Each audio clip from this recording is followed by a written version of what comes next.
அப்படின்னு பார்த்தேன். போக போக பார்த்தா இன்னும் மக்கள் பெருமளவில் வந்து கொண்டே இருக்கிறாங்க. உண்மையிலே பார்க்கறதுக்கு உண்மையிலே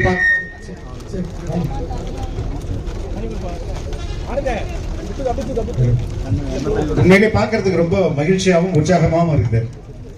இங்க வரும்போது ஒரு தோழர் இலக்கியா அப்படின்றத உங்களுக்கு சந்திச்சேன். இலக்கியா என்பது ரொம்ப எளிய ஒரு குடும்பத்தை இருந்து வராங்கன்றதை நான் புரிஞ்சுக்கிறேன். அவங்களுடைய உடை, அவங்களுடைய மொழி, ஆனா அவங்கள்ட்ட இருக்கிற அந்த கமிட்மெண்ட், இந்த அரசியலை நான் மாற்றி போடுவேன், அதற்கு தளபதியுடன் என் உயிரை கூட கொடுப்பேன் அப்படின்றாங்க. இந்த அளவுக்கு ஒரு வெறியோட இங்க இருக்கிற எளிய மக்கள் தான் இங்க மிகப்பெரிய ஒரு அரசியல் புரட்சியை நம்ம பண்ண போறோம். மிகப்பெரிய அரசியல் புரட்சி.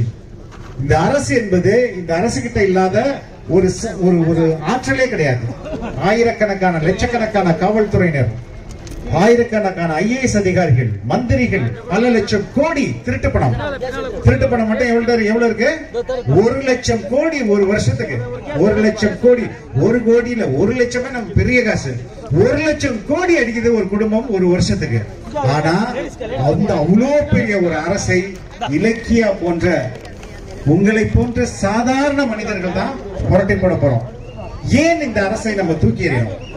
இன்னைக்கு நம்மளால நிம்மதியா ஒரு இடத்துக்கு போயிட்டு என் குழந்தையோ, என்னுடைய மனைவியோ, என்னுடைய மகளோ வீடு வந்து திரும்பிடும், வீடு வந்து சேர்ந்துடும் உறுதியா சொல்ல முடியுமா? சொல்லவே முடியாது.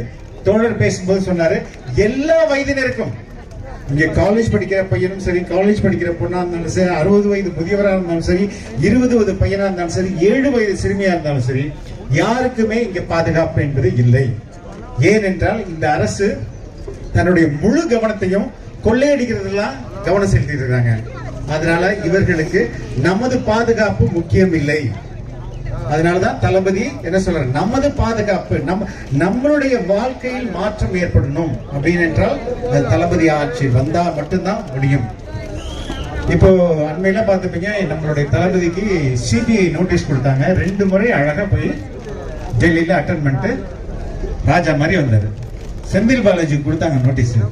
என்ன ஆச்சு? எங்க போனாரு? ஓடி ஒழிஞ்சிட்டாரு. ஒருத்தர் சொல்றீங்க நோட்டீஸே வரலங்க அப்படின்ட்டு. வீட்டுல கொண்டு போய் நோட்டீஸ் கொடுக்குறாங்க. ஐயோ நோட்டீஸ்லாம் நாங்க வாங்க மாட்டோம் அப்படின்னாங்க. ஆபீஸ்ல கொண்டு போய் நோட்டீஸ் கொடுக்குறாங்க. ஐயோ நான் வாங்க மாட்டேன் அப்படின்றாங்க. போடா நான் இமெயில் அனுப்பிச்சிடறேன், என்ன பண்ற பாப்போன்ட்டு இமெயில் அனுப்பிச்சு விட்டாங்க. ரைட்டா? இல்ல இன்னும் வேற நிறைய இடங்கள் இருக்கு. ஏன் பயப்படுறாரு? எதுக்கு பையன்? எதை மறைக்கிறீங்க நீங்க? எதை மறைக்கிறீங்க? உண்மையா தளபதி சொன்னார், காப்பி அடிக்கிறது ஒரு விவசாய இல்லையா?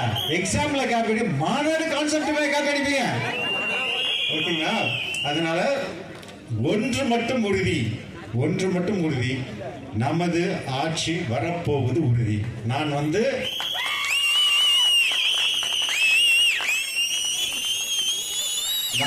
செய்தித்துறையில ஒரு 25 ஆண்டுகள் பணியாற்றிருக்கேன். 25 ஆண்டு இன் ஜேர்னலிசம். நான் முதல்வர் கருணாநிதி கூட ஒர்க் பண்ணியிருக்கேன், முதல்வர் ஜெயலலிதா கூட ஒர்க் பண்ணியிருக்கேன், பல கட்சி கூட்டங்களுக்கு போயிருக்கேன், பல ஈவெண்ட்டை கவர் பண்ணியிருக்கேன். ஆனால் நான் முதல் முறை விக்கிரவாண்டி மாநாட்டுக்கு போனேன். அப்பவே முடிவு பண்ணேன், தமிழகம் ஒரு பெரிய மாற்றத்துக்கு தயாராகிவிட்டது, இதை யாராலும் மாற்றவே முடியாது அப்படின்றத நான் உடற்பூர்வமா உணர்ந்தேன். அதுக்கப்புறம் மதுரை மாநாட்டில் என்னடா சரி ஃபர்ஸ்ட் மாநாடு தான் இப்படி இருக்கு, 2வது மாநாடு இப்படி இருக்குது, 2வது மாநாடும் அப்படின்ட்டு எனக்கு புரிச்சுக்க முடியல. சரி ஓகே, மாநாடு தான் இப்படி போது போல இருக்கு. மக்கள் சந்திப்பு பார்க்கலாம்னா திருச்சி மக்கள் சந்திப்பு பார்த்து ஐயோ போச்சுடா, இனிமே எவனுக்கும் இங்க வேலையே கிடையாது. அடுத்த 30 வருஷம் அல்லது 40 வருஷம் நான் உண்மையே நம்புறேன், இந்த தமிழ்நாடு மிகப்பெரிய ஒரு வளர்ச்சி பாதைக்கு செல்லும். நமது வாழ்க்கை எல்லாம், உங்களுடைய வாழ்க்கை, ஒவ்வொருவருடைய வாழ்க்கை மாறும். அவர் 2000 கொடுக்குறாரு, அவர் 1000 கொடுக்குறாரு, இவர் 2000 கொடுக்குறாரு அப்படின்னு சொல்லும்போது எப்படிடா கொடுப்பீங்க அப்படின்னு கேட்கும்போது இபிஎஸ் என்ன தெரியுமா சொல்றாரு, வரியை உயர்த்தி வருவாயை பெருக்கி, எங்கள்கிட்ட இருந்து காசை வாங்கி எங்கள்கிட்ட கொடுப்பியா நீ? ஆனா நம்ம தலைவர் என்ன சொல்றாரு, நீ அடிக்கிறல்ல 1 லட்சம் கோடி, அதை நான் புடிஞ்சிருவோம் உங்ககிட்ட இருந்து, அந்த பணத்தை புடிங்க என் மக்கள்கிட்ட கொடுப்பேன், திருட்டை ஒழிப்பேன். எந்த தலைவராவது நீங்க உண்மையிலே மனசு நீங்க யோசிச்சு பாருங்க.